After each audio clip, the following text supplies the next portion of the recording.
He saved my life, but I didn't know he was supposed to kill me. Part 3. The first month of being married felt exactly like being alone. Sofia went back to work 3 days after the courthouse. Dr. Martinez welcomed her back with a warm hug and didn't ask too many questions about the family emergency that had kept her away. Marcy gave her the updated patient roster and a knowing look that said she suspected something but wouldn't pry. Sofia fell back into her routine. Morning rounds at 7, afternoon appointments, evening chart updates. The pediatric ward smelled the same. Antiseptic and hand sanitizer and that specific blend of fear and hope that came with sick children getting better. She picked up Cody from Mrs. Hanson's and tried not to cry when he jumped all over her, tail wagging so hard his whole body shook. Mrs. Hanson asked if everything was all right with her family emergency, and Sofia lied and said yes. Everything was fine now and thanked her for watching him. Her apartment felt the same, looked the same. But something fundamental had shifted that she couldn't quite name. Maybe it was the marriage certificate in her desk drawer, the one she'd shoved in there the day after the courthouse and hadn't looked at since. It might even be the wedding band she'd kept on her dresser, that had shown up a week after the wedding. A package left outside her door, no return address, just a small velvet box with a simple gold ring inside. No note, no explanation, but she knew it was from Marco. Sofia had stared at it for a long time before putting it on her dresser. Not on her finger? Not yet. She couldn't. The ring sat there like a question she wasn't ready to answer. Simple gold, perfectly sized, a physical reminder of vows she'd spoken but didn't feel. She saw it every morning when she got dressed, every night when she came home, just sitting there, waiting. Marco didn't call. She told him not to, and he'd listened. For 3 weeks, her phone stayed silent. No texts, no calls, nothing. Sofia told herself she was grateful for the space, told herself this was what she wanted, a marriage in name only, a legal arrangement that kept her alive without requiring her to actually deal with him. But sometimes, late at night when she couldn't sleep, she found herself staring at her phone, wondering if he was okay, if Jessica and Beau were asking about her, if he was sleeping on that too-short couch somewhere, or if he'd gone back to his real life like nothing had changed. On week 4, her phone finally buzzed. A text from Marco. Just checking in, making sure you're okay. Sofia stared at it for a long time. Her thumb hovered over the keyboard. She typed, "I'm fine." 3 dots appeared, disappeared, appeared again. Marco. Good. Let me know if you need anything. That was it. No pressure, no demands, just checking in. Sofia put her phone down and tried to ignore the weird tightness in her chest. By month 2, the routine had solidified. Work, Cody, her apartment, the same 4 walls, the same faces at the hospital. She and Anna talked almost daily now.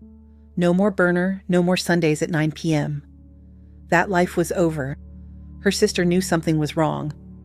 Sofia could hear it in the pauses, in the way Anna's voice went careful when she asked how Sofia was doing. "I'm fine," Sofia said every time.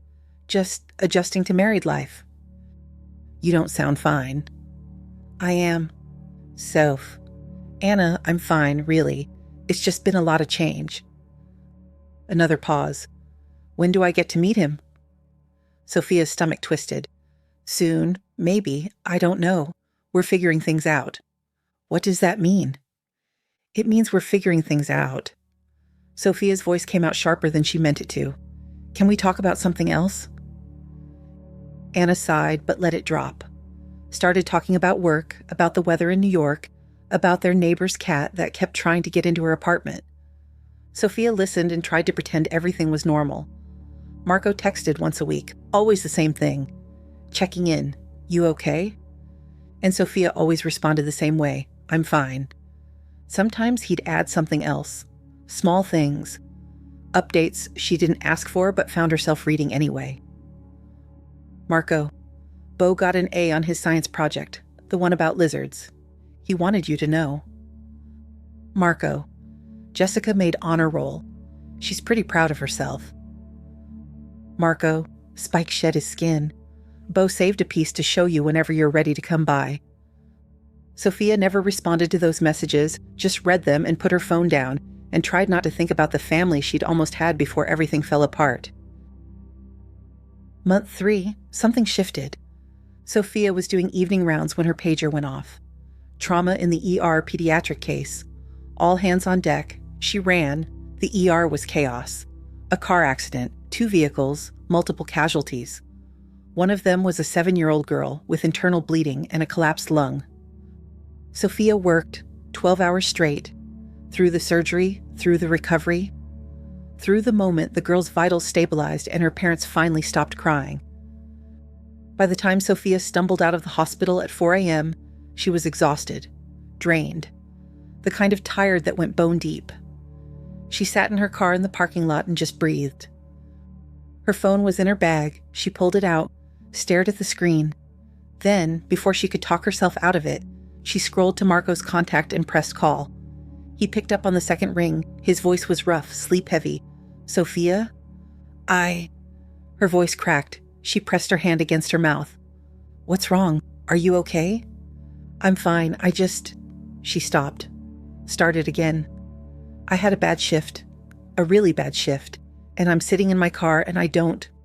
She didn't know how to finish that sentence. "Where are you?" Marco's voice was clearer now, awake, alert. "The hospital parking lot?" "I'm coming." "You don't have to." "I'm coming. Stay in your car, lock the doors. I'll be there in 20 minutes. The line went dead. Sofia sat there in the dark parking lot, her phone in her hand, and tried to figure out what she'd just done. 23 minutes later, Marco's truck pulled up beside her car. He got out, jeans and a hoodie thrown on like he'd dressed in 30 seconds, and knocked on her window. Sofia unlocked the door. He opened it, crouched down beside her car so they were at eye level. His hair was messy. His eyes were dark with concern. "You okay?" he asked quietly. "The girl lived," Sofia said. Her voice sounded strange, distant. 7 years old, internal bleeding, collapsed lung, but she lived. "That's good." "Yeah." Sofia stared at her steering wheel. "But for 3 hours, I wasn't sure she would, and her parents were there, watching us work, and I kept thinking..." She stopped. "I don't know what I kept thinking." Marco was quiet for a moment, then, "You want me to drive you home?" Sofia looked at him, at the exhaustion in his face that probably matched hers, at the fact that he'd gotten out of bed and driven across Phoenix at 4 a.m. because she'd called. "Yeah," she said quietly. "I do." He helped her out of her car, walked her to his truck. She climbed in, and he drove her back to her apartment without trying to make conversation. Just let her sit in the silence. When they pulled up outside her building, Sofia didn't move right away. "Thank you," she said. "You don't have to thank me." "I know," she looked at him, "but I am anyway." Marco's jaw was tight. "Sofia, I know you need space. I'm trying to give you that. But if you ever need anything at all, you call me, okay?" Something in her chest cracked, just slightly. "Okay," she said. She got out of the truck, walked to her building, turned back to see him still sitting there, waiting to make sure she got inside safely. Sofia lifted her hand in a small wave. Marco nodded, then drove away. And Sofia went upstairs to her apartment to Cody waiting at the door, and realized that maybe being married to Marco wasn't quite as simple as she'd thought it would be. The text came on a Tuesday afternoon in month 4. Sofia was between patients, updating charts in the nurse's station, when her phone buzzed. Unknown number. "Hi, Dr. Wes. This is Jessica. I hope it's okay that I'm texting you. Dad gave me your number. I wanted to say hi." Sofia stared at the screen. Her chest went tight. Jessica. She hadn't thought about the kids, not directly, not in a way that let her actually feel it. Thinking about Jessica and Beau meant thinking about Marco, and thinking about Marco meant remembering how good it had felt before everything shattered. Her thumb hovered over the keyboard. She should ignore it. Should keep the distance she'd worked so hard to build over the past 4 months. But it was Jessica. Sweet, sarcastic Jessica, who'd spent a month in the hospital and had asked Sofia to come to dinner like they were going to be friends. Sofia typed, "Hi, Jessica. Of course it's okay. How are you?" The response came fast. "I'm good. Back in school full time. No more infections or anything. Dad said you've been busy with work." "Yeah." It's been a busy few months. I miss you. Beau does too. He keeps asking when you're coming over. Sofia's throat felt tight. She set the phone down, picked it up again. I miss you guys too. It was true. God, it was true. She missed Beau's endless energy and his lizard facts. Missed Jessica's eye rolls and the way she'd lean against Sofia's shoulder while doing homework. Missed feeling like she was part of something. Jessica, can you come over sometime for dinner, please? It doesn't have to be weird. Dad said he'd make himself scarce if you want. Of course Marco had said that. Of course he'd give her space even in his own house. Sofia stared at the message. Her pager went off. Another patient ready in exam room 3. She silenced it. Let me think about it, okay? Jessica. Okay, but we really do miss you. Even Dad, though he's being all weird and quiet about it. Sofia didn't respond to that, just saved Jessica's number in her contacts and went back to work. But the text stayed with her all day. Through evening rounds, through the drive home, through dinner with Cody curled at her feet, Sofia called her sister that night. The kids texted me, she said after the usual pleasantries. Marco's kids? Yeah, Jessica, she wants me to come over for dinner. Anna was quiet for a moment. Do you want to go? I don't know. Sofia was sitting on her couch, the ring box visible on her dresser through the open bedroom door. I miss them, but seeing them means seeing him. And you're not ready for that? I don't know if I'll ever be ready for that. Sofia pressed her hand against her chest. He lied to me, Anna, for months. And I know I lied too, but it's different when someone lies about being sent to kidnap you. Yeah. Anna sighed. What does your gut say? Sofia closed her eyes. Her gut said she missed those kids. Said she wanted to see them, wanted to know if Beau's lizard had grown, if Jessica was really doing okay, if they were both still the bright spots they'd been before everything fell apart. Her gut also said that Marco would be there, that she'd have to look at him and talk to him and pretend she was fine when she wasn't sure she'd ever be fine again. My gut says it's complicated, Sofia said finally. Then don't go, not yet. You don't owe them anything. But that wasn't quite true. She did owe them something, or at least she owed herself the chance to figure out if she could handle it. 2 weeks later, another text. It was from Jessica's number, but was definitely a kid's typing. Hi, Dr. Wes, it's Beau. Remember me I have Spike? Jess said I could text you. Spike is so big now, and he eats blueberries, and I teach him tricks. Dad says you are busy, but can you come see Spike sometime? Please. Sofia read it 3 times, then laughed. Actually laughed for the first time in weeks. She could picture Beau, full of energy and enthusiasm, probably bouncing while he typed this on Jessica's phone. Hi, Beau. Of course I remember you. I'd love to hear about Spike's tricks. The response was immediate. He can wave. Well, not really, but he lifts his head when I say hi, Spike. And he knows his name. Dad says that's really smart for a lizard. That is really smart. You're doing a great job taking care of him. Can you come see? Jess says, you are mad at Dad, but you don't have to talk to him. You can just see Spike and me and Jess. We miss you. Sofia's chest ached, hollow, empty. These kids, these sweet, honest kids who just wanted her to come see a lizard and eat dinner and be part of their lives again. I'll try, Beau. I promise I'll try. Okay.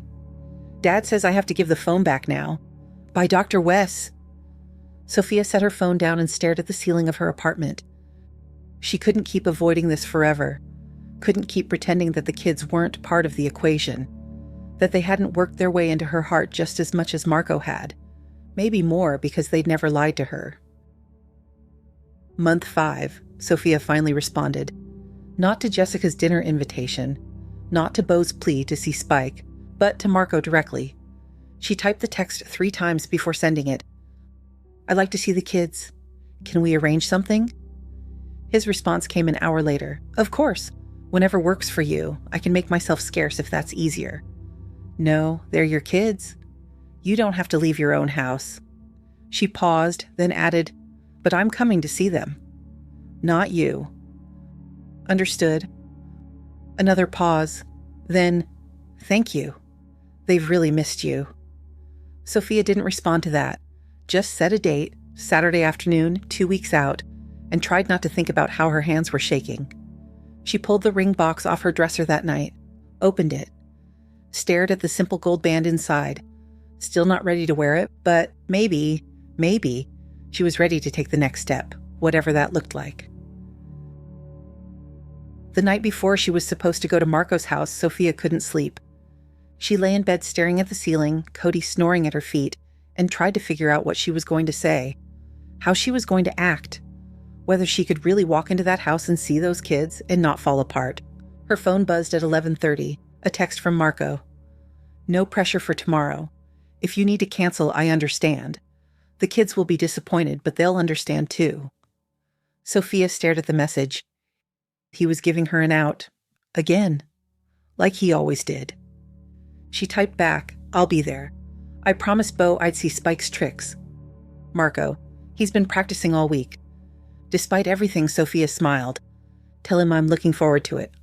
"I will. And Sofia, yeah? Thank you for giving them this. I know it's not easy." Sofia didn't respond, just set her phone on the nightstand and closed her eyes. He was right. It wasn't easy, but the kids deserved it.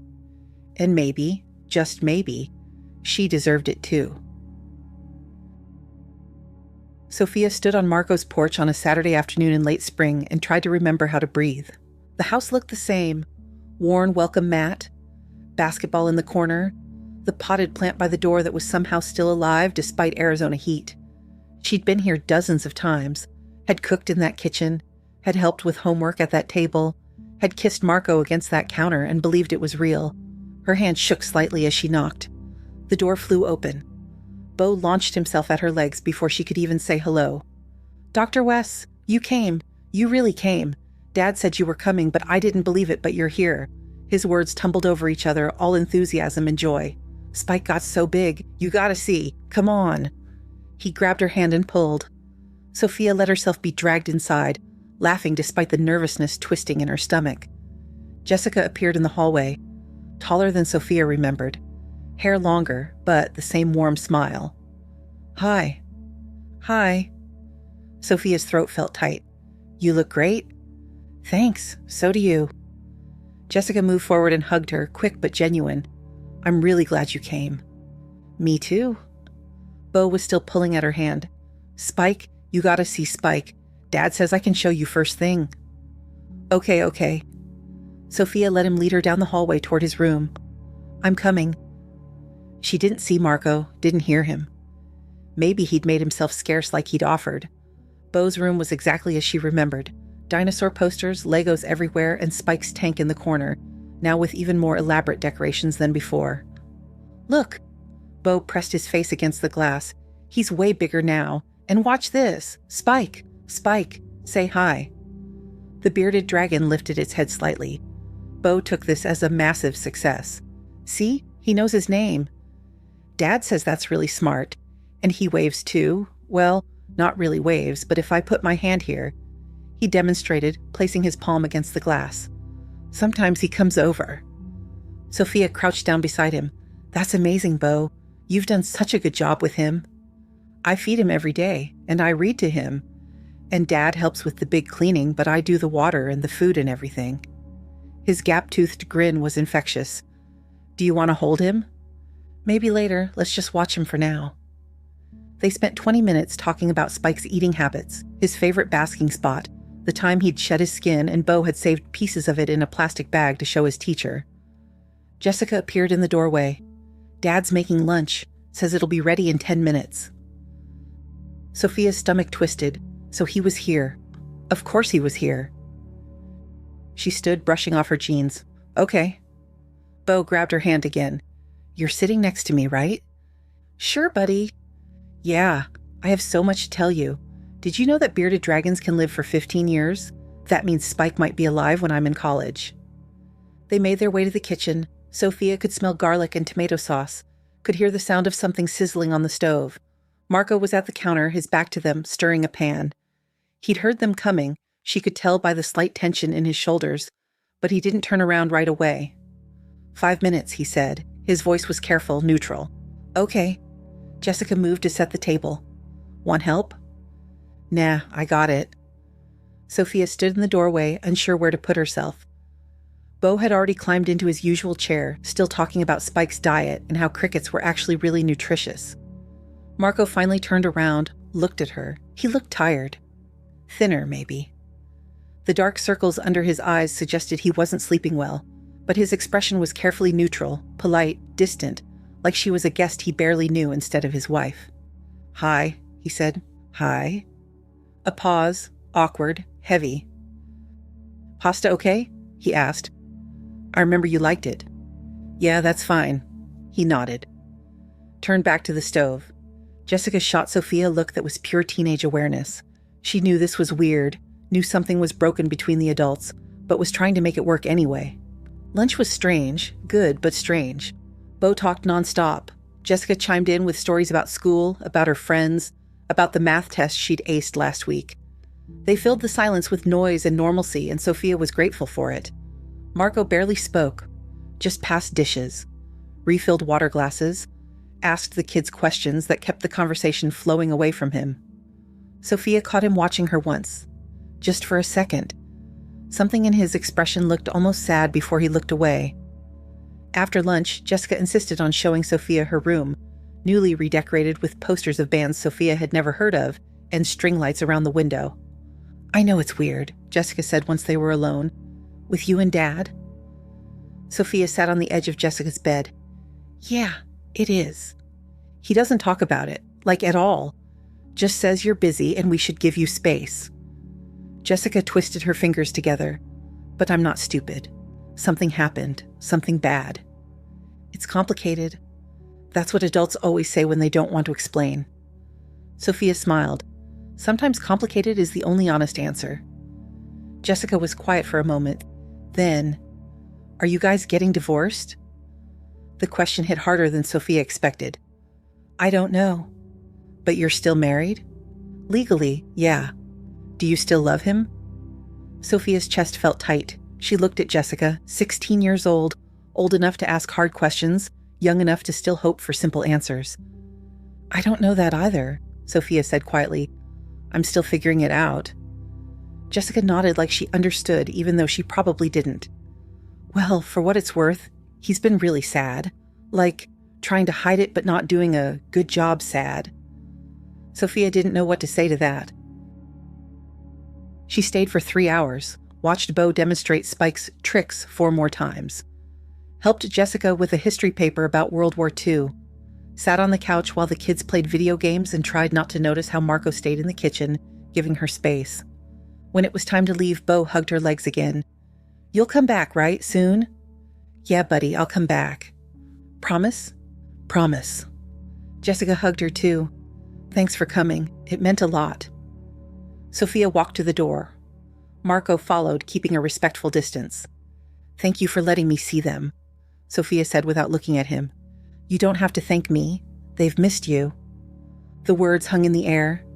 Strange. True in a way that made her chest ache. "Drive safe," Marco said. Sofia nodded, walked to her car, didn't look back. After that, it became a pattern. Every 2 weeks, Sofia would come over, sometimes for lunch, sometimes just for an hour after work. The kids lit up every time she walked through the door, and Sofia found herself looking forward to it more than she wanted to admit. Marco stayed distant, polite. He'd cook or order food, make sure everyone had what they needed, then fade into the background. Sometimes she'd catch him watching her with that same sad expression, but he never pushed, never asked for more than she was willing to give. Month 7, Bo's 7th birthday. Sofia brought a present, a book about reptile care that was way too advanced for a 7-year-old, but that she knew he'd love anyway. The house was full of kids and chaos and decorations. Marco had outdone himself, dinosaur-themed everything, a cake shaped like a T-Rex, party games that involved everyone pretending to be paleontologists. Sofia helped serve cake, helped clean up after the party, found herself laughing at Bo's excitement when he opened her present and immediately started trying to read it. "This is the best," he declared. "Dr. Wes, you gotta help me read the hard words." They sat on the couch together, Bo pressed against her side, sounding out words like thermoregulation and brumation, with the kind of focus that was adorable in its intensity. When Sofia looked up, Marco was watching them from the kitchen doorway. Something in his expression had cracked open. raw and unguarded and full of something she didn't want to name. She looked away when their eyes met. Month 8, Sofia started staying for dinner more often. Not every time, but sometimes. When the kids asked. When it felt easier to say yes than to leave. She and Marco developed a rhythm. He'd cook. She'd help clean up. They'd talk around each other through the kids about logistics and schedules and nothing that mattered. But sometimes, just sometimes, they'd have actual conversations about a patient Sofia had lost that week, about a job site Marco was working on. Small things, surface things, but things that felt almost normal. Month 9, Jessica asked Sofia to come to her school play. "You don't have to," Jessica said quickly. "I know you're busy, but I'm playing Juliet in Romeo and Juliet, and I'd really like you to be there." "I'll be there," Sofia said without hesitation. The play was on a Friday night. Sofia sat in the auditorium between Marco and Beau, who could barely sit still with excitement for his sister. Jessica was good, really good. Sofia found herself tearing up during the final scene, watching this 16-year-old she'd grown to care about command the stage with confidence and talent.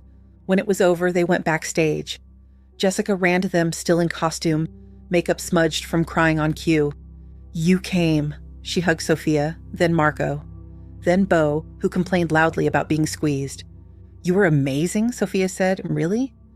"Really? You're a natural." Jessica's smile could have lit up the whole theater. They went out for ice cream after, all 4 of them. It felt almost like before, like when Sofia had thought this could be her family, her life, her future. Except Marco sat at the opposite end of the booth, and Sofia kept her ring at home on her dresser, and neither of them talked about what any of this meant.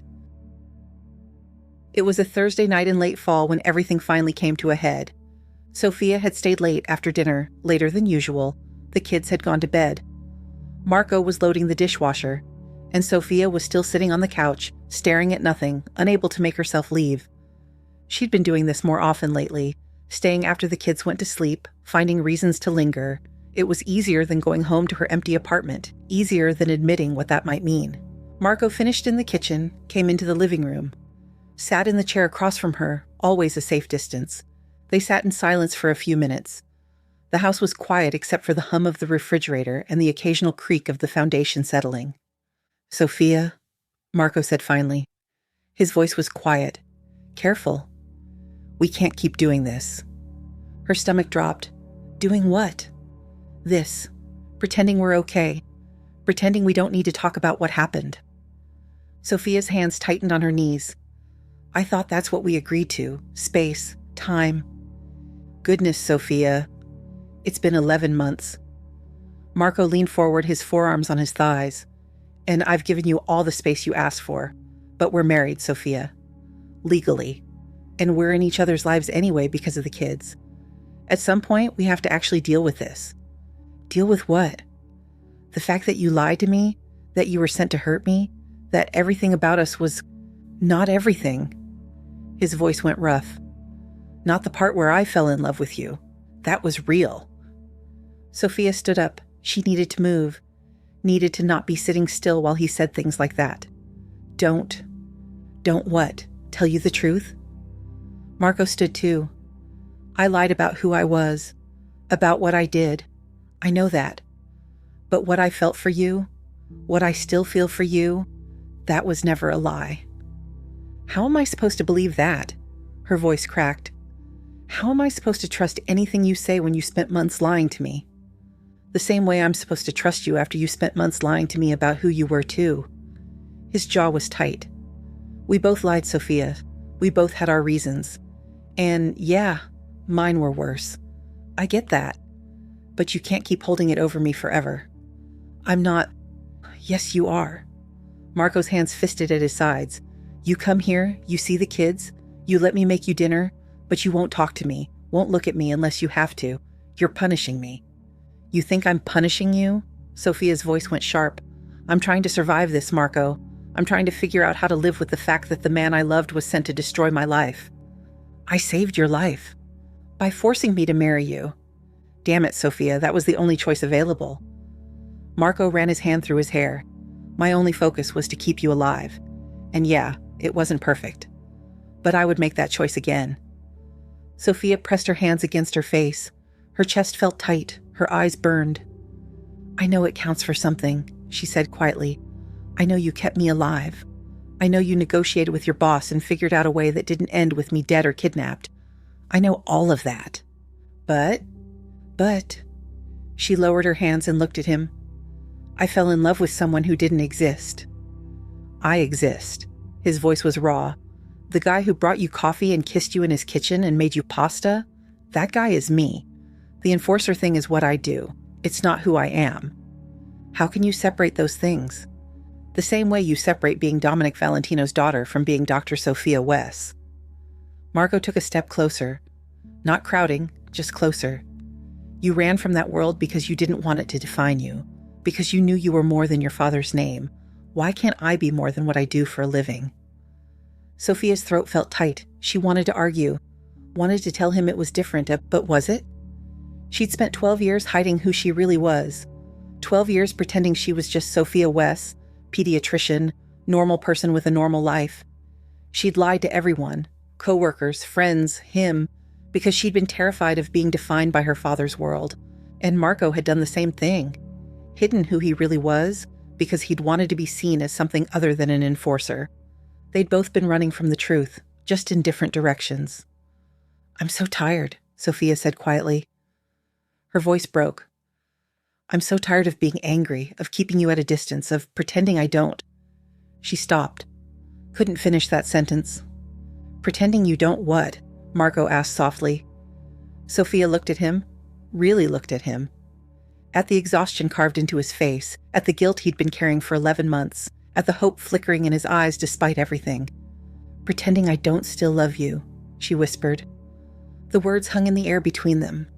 Heavy. True. Terrifying. Marco's breath caught. "Sophia, but I don't know if love is enough." She wrapped her arms around herself. "I don't know if I can get past this, if I can trust you again, if we can ever be what we were before." "We can't be what we were before," Marco said. "Too much has happened, but maybe we can be something new, something honest." "I don't know how to do that." "Neither do I." He took another step closer, close enough now that she could feel the warmth radiating off him. "But I want to try, if you want to." Sophia closed her eyes. Her chest ached, hollow and full at the same time.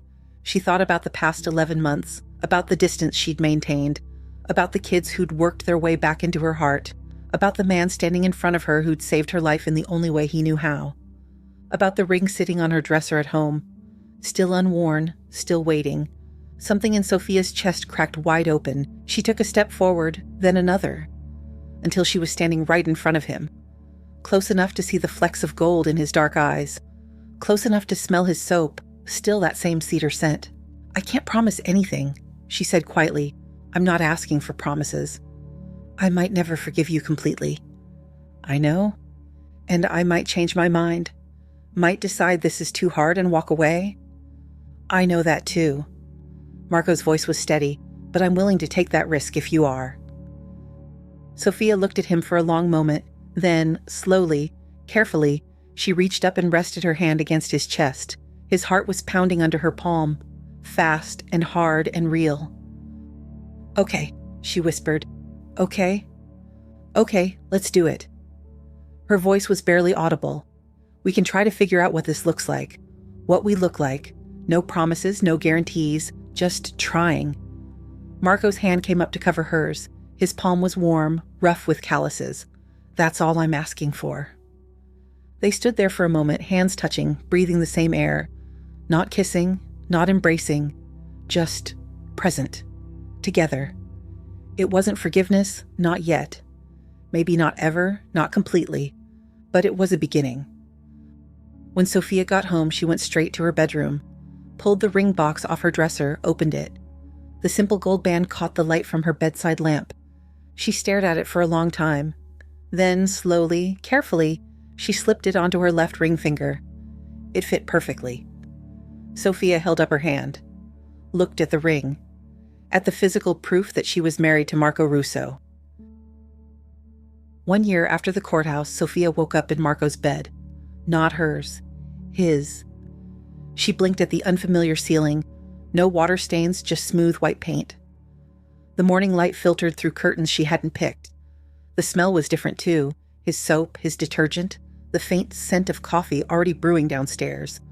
She'd stayed over last night, not planned, just happened. They'd had dinner with the kids, watched a movie, and when it got late, Marco had offered the guest room like he always did, and Sofia had said yes, like she'd been doing more often lately. Except this time, somewhere around midnight, she'd gotten up, crossed the hallway, knocked softly on his door. He'd opened it immediately, like he'd been awake too, like he'd been waiting. They talked, for hours, about everything and nothing, about the past year, about the kids, about work, about whether they were doing this right or just making it up as they went along. And then, sometime around 3 a.m., Sofia had fallen asleep. Right there on top of the covers, fully dressed, Marco sitting in the chair by the window, still talking quietly, until he realized she was out. She'd woken an hour later to find a blanket over her. And Marco gone, probably to the couch, giving her the bed like he always gave her space. But this morning, when she'd woken for real, he was back. Asleep in the chair, his neck at an angle that would definitely hurt later. Fully clothed, still giving her the bed, still keeping distance even when there wasn't much distance left to keep. Sofia sat up. The movement must have woken him because his eyes opened. He straightened, wincing slightly. Hey, he said, his voice rough with sleep. You didn't have to sleep in the chair. Yeah, I did. He stretched, his shoulder popping. You took the bed. I took the chair. Fair trade. Marco. Sofia, it's fine. He stood up. Coffee's ready downstairs. I'll get the kids up for school. He left before she could argue. Sofia sat there for a moment, staring at the door. Then she got up, straightened the blanket, freshened up in the bathroom, and went downstairs. Breakfast was chaos in the way it always was with Beau and Jessica. Beau was talking at lightning speed about a field trip to the zoo. Jessica was simultaneously eating cereal and doing last-minute math homework. Marco was making eggs and toast while fielding questions from both kids. Sofia poured herself coffee and sat at the table. The mug was warm in her hands. The kitchen smelled like butter and bread and home. Dr. Wes, Beau noticed her first. You stayed over. Are you going to drive us to school? Sofia looked at Marco. He shrugged. If you want. I usually leave around 7:30. Okay, yeah, I can do that. Jessica looked up from her homework. Does this mean you're moving in? The question hung in the air. Heavy, loaded. Sofia's grip tightened on her mug. No, I was just... Jess. Marco's voice was gentle but firm. Eat your breakfast. I'm just asking? Jessica went back to her math, but Sofia caught the small smile on her face. After the kids left for school, Sofia driving, Marco in the passenger seat, both of them walking the kids to the door like actual parents, they stood in the driveway of Marco's house and looked at each other. That was nice, Sofia said quietly. Yeah, it was.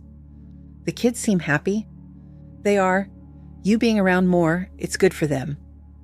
Marco's jaw tightened slightly. Good for me too. Sofia looked down at her hand, at the ring she'd been wearing for a month now. Simple gold. Still felt strange sometimes, but less strange than it used to. I should get going. I have rounds at 9. Okay. Marco didn't move. Sofia. Yeah? Last night, when you came to my room. He stopped, started again. I'm not trying to push. I know we're still figuring this out, but... I couldn't sleep, Sofia said sheepishly, and I didn't want to be alone. Okay? He smiled. She gave him a genuine smile back. Maybe the first real one since everything fell apart.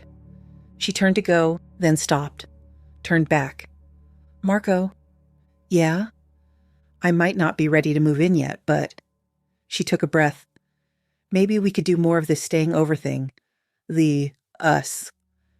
His eyes searched hers. More us. Yeah, more us. I'd like that. Sofia nodded, got in her car, drove to work with her heart beating faster than it should. That night, she called Anna. So I stayed at Marco's last night, Sofia said without preamble. Anna was quiet for a beat. Stayed as in... I fell asleep in his bed while we were talking, and he gave me space and slept in the chair. Sofia was pacing her apartment, Cody watching her with concerned brown eyes. And this morning, we took the kids to school together, like parents, like a couple. And how did that feel? Terrifying, good, confusing. Sofia stopped pacing. Anna, I think I'm actually doing this. I think I'm actually trying to make this marriage work. I thought you'd been trying for months. I've been trying to forgive him, trying to trust him again. But this is different. This is me actually wanting it to work. Not just surviving it, actually wanting it. Anna laughed softly. Took you long enough. Shut up. I'm serious. You've been in love with him the whole time. You were just too stubborn to admit it.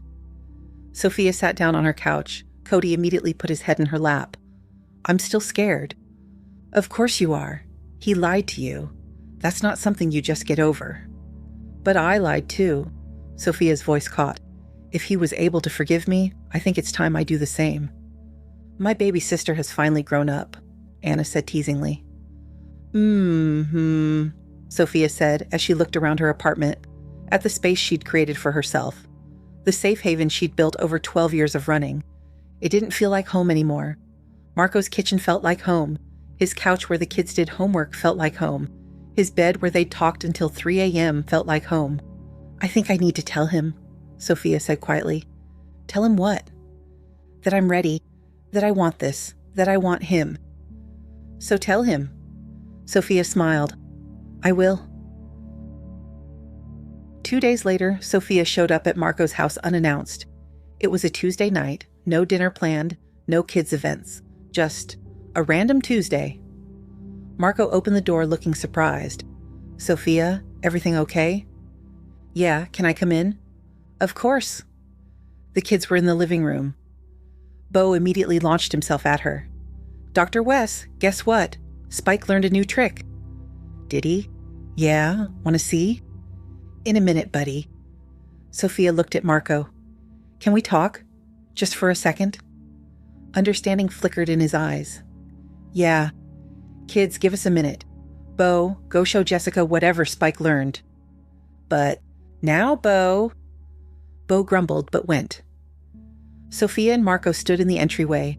The house smelled like dinner. The TV was playing in the other room. Normal, domestic, real. I've been thinking, Sofia said. Her hands were shaking slightly. She pressed them against her thighs. About us. About this. Marco's jaw was tight. Okay. And I think, she took a breath. I think I'm ready to stop pretending this is just about the kids, or about keeping up appearances, or about surviving. What is it about? Sofia looked at him. At the man who'd saved her life, who'd given her space for a year while waiting for her to be ready. It's about the fact that I love you, she said quietly. Still, despite everything, maybe because of everything. I don't know, but I love you, Marco, and I want this to be real. Actually, real. Marco's breath caught.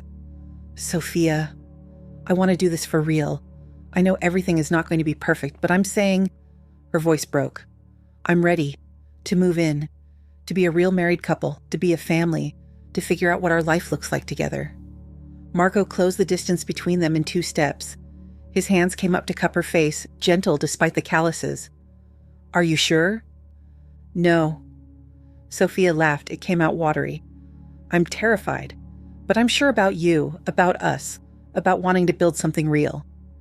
Then we build something real, Marco said. His voice was rough, raw. Whatever that looks like, however long it takes. Sofia reached up and covered his hands with hers. Kiss me. He did. Soft at first, careful, like he was afraid she'd change her mind. But Sofia pressed closer, wrapped her arms around his neck, kissed him back with everything she'd been holding back for a year. When they pulled apart, both of them were breathing hard. Ew, gross, Bo's voice came from the hallway. They're kissing. About time, Jessica muttered. Marco laughed against Sofia's hair. We have an audience. I don't care. Sofia was smiling, actually smiling. Let them watch. She kissed him again, and this time she didn't pull away. This is where the story ends. If this story touched you, please like, share, and subscribe for more Vailed pen stories. And if you have a moment to drop a comment and let me know what you felt for Sofia and Marco. I always love reading your thoughts. Thanks for listening.